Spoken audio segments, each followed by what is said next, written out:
யோபுவின் புத்தகம் 42வது அதிகாரம் 2வது வசனம். யோபுவின் புத்தகம் 42வது அதிகாரம் 2வது வசனத்தை நாம் தியானிக்கலாம்.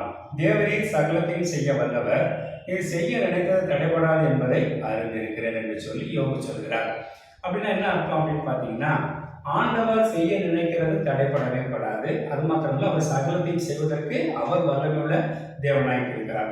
அப்ப ஏன் நம்முடைய வாழ்க்கையில சில காரியங்கள் தடைபடுகிறது, அல்லது ஏன் நம்முடைய அறியாமையா, அல்லது தேவனுடைய திட்டத்தில் நம்ம இல்லையா, அப்படிலாம் நமக்கு பல கேள்விகள் போகும் பொழுது பல தடைகள் நாம ஏற்படுத்துகிற தடைகளா இருக்குது, அல்லது நம்முடைய செவிகள் மற்றவர்களுடைய குரலுக்கு நம்ம கொடுக்கறது, அல்லது நம்ம செவி கொடுக்கறதுனாலையோ, அல்லது மற்றவருடைய ஆலோசனைக்கு இடம் கொடுக்கறதுனாலையோ அப்படிப்பட்டதான தடைகள் நம்முடைய வாழ்க்கையில வந்துடுது. அதற்கு இன்றைக்கு ஒரே ஒரு ஆதாரத்தை வைத்து நம்ம இன்றைக்கு வேற பகுதியில் நம்ம பார்க்க போறோம். எடுத்துக்கொள்ளுங்கள். ஆதியாகமத்தின் புத்தகம் 24வது அதிகாரம் 56வது வசனத்தில் இப்படியாக எழுதப்பட்டிருக்கிறதுக்கு, அதற்கு அவன், கர்த்தரின் பிரயாணத்தை வாய்க்க பண்ணியிருக்க நீங்கள் எனக்கு தடை செய்யாதீர்கள், நான் என் எஜமானிடத்திற்கு போக என்னை அனுப்பிவிட வேண்டும் என்று சொல்லி அனுப்பிவிட வேண்டும் என்றான் அப்படிங்கிற மாதிரி அந்த வசனம் முடியுது. அப்படின்னா என்ன அப்படின்னா, இதனுடைய பின்னணியில் பார்க்கும்பொழுது 24வது அதிகாரத்துக்கு நம்ம வரும்பொழுது அங்கே ஆபிரகாம் தன்னுடைய வேலைக்காரன் எலேசரை அழைத்து, என்னுடைய மகனுக்கு நீ பெண் பார்த்து கொண்டு வா அப்படின்னு சொல்லி பண்றாரு. அப்படி உடனே அவர்கள் உடன்படிக்கை பண்ணுகிறார்கள். இவர் என்ன பண்றாரு, அந்த கானான் தேசத்துக்கு அவர் புறப்பட்டு போகிறார். அப்போ ஒரு தரிசனத்தை கேட்கிறார் ஆண்டுடைய சமூகத்துல.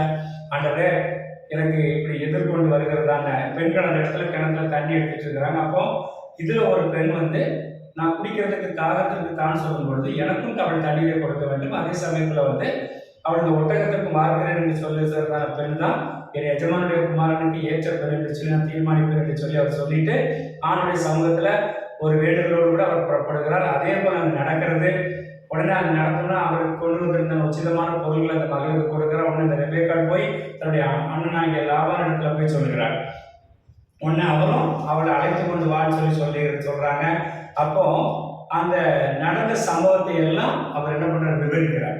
அப்படி விவரித்து சொல்லும் பொழுது அவங்க சொல்றாங்க, அவனும் அவனுடைய மனிதன் புசித்து கொடுத்து ராத்தங்கினார்கள். காலையில் இருந்திருந்து அவன் தன் எஜமானத்திற்கு என்னை அனுப்பிவிடுங்கள் என்று சொல்லும் பொழுதுதான் அவளுடைய சகோதரனும் அவருடைய தாயும் 10 நாளைகள் பெண்கள் எங்களோட இருக்கட்டும் அப்படின்னு சொல்லிட்டு என்ன பண்றாங்க, இருக்கட்டும் சொல்லும் பொழுதுதான் இந்த எலியேசர் இந்த வார்த்தையை சொல்கிறார், கர்த்தனுடைய பிரயாணத்தை வாய்க்க பண்ணியிருக்க நீங்கள் எனக்கு தடை செய்யாதீர்கள் என்று சொல்லுகிறார். அப்படின்னா என்ன அர்த்தம் அப்படின்னா, இப்ப எஜமான் இடத்துல, அதாவது ஆபிரகாம் இடத்துல ஆண்டவரையும் அந்த எலியேசருடைய இடத்துல நம்மளே வச்சு பார்க்கும் பொழுது ஆண்டவர் நமக்கு ஒரு ஊழியத்தின் பாதையில ஒரு காரியத்தை கட்டளையிட்டு இருக்கிறார்.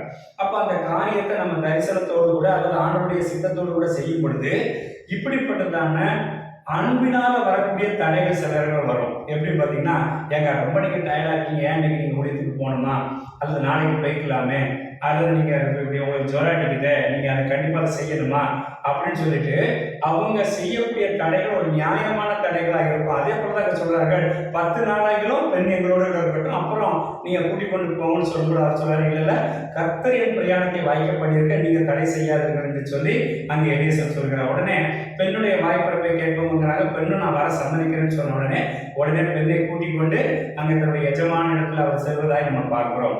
அப்போ இந்த இடத்துல இருந்து நம்ம அறிந்து கொள்ளக்கூடிய காரியம் என்ன அப்படின்னா, கர்த்தர் செய்ய நினைத்தது தடைபடாது. ஆனா அப்படி தடைபடாத காரியங்கள் நம்முடைய வாழ்க்கையில சில நேரங்களில் தடைபடுவதற்கு ஒருவேளை எலியேசர் அவர்களுடைய அன்புக்கு கட்டுப்பட்டு, சரி இன்னும் நாங்கள் ஒரு 10 நாள் இருந்துட்டு போறோம், அல்ல ஒரு நாள் 2 நாள் நாங்கள் தங்கிட்டு போறோம்னு சொல்லியிருந்தா அங்க எஜமான் என்ன பண்ணிருப்பாரு, ரொம்ப எதிர்பார்த்து காத்து கொண்டிருப்பா. ஐயோ, போன எலியேசரை காணுமே, என்ன நடந்துச்சோ ஏது நடந்துச்சோன்னு சொல்லி என்ன பண்ணிருப்பாரு, அந்த ஆபிரகாம் ஒரு கேள்விக்குறியோடு கூட இருப்பார். அதே போலதான் நம்முடைய தகப்பன் நமக்கு சில பொறுப்பை கொடுத்துட்டு ஆண்டவர் நம்ம எதிர்பார்த்து கொண்டிருப்பார். அந்த மகன் எப்படி அந்த பொறுப்பை நிறைவேற்றி கொண்டிருக்கிறான், அதை எப்படி அவன் நிறைவேற்றி கொண்டு வருகிறான் என்று சொல்லி அவன் எதிர்பார்த்து காத்து கொண்டிருப்பார். அப்படி ஆண்டவருடைய ஊழியத்திற்கு உடன்படிக்கைக்கு உட்பட்டு நம்ம செல்லும் பொழுது இப்படிப்பட்ட அன்பின் தடைகள் வந்தாலும் அதை என்ன பண்ணக்கூடாது, அன்பினால்தான் நமக்கு சொல்றாங்க. ஆனா அந்த அன்பினுடைய நமக்கு எப்படி சொல்ற வெளிப்பாடை நம்ம ஏற்றுக்கொள்ளாமல் ஆண்டவருடைய திட்டத்திற்கு முதலிடம் கொடுத்து நம்ம காரியத்தை செய்யும் பொழுது அவர் செய்ய நினைக்கிறது தடைபடாது.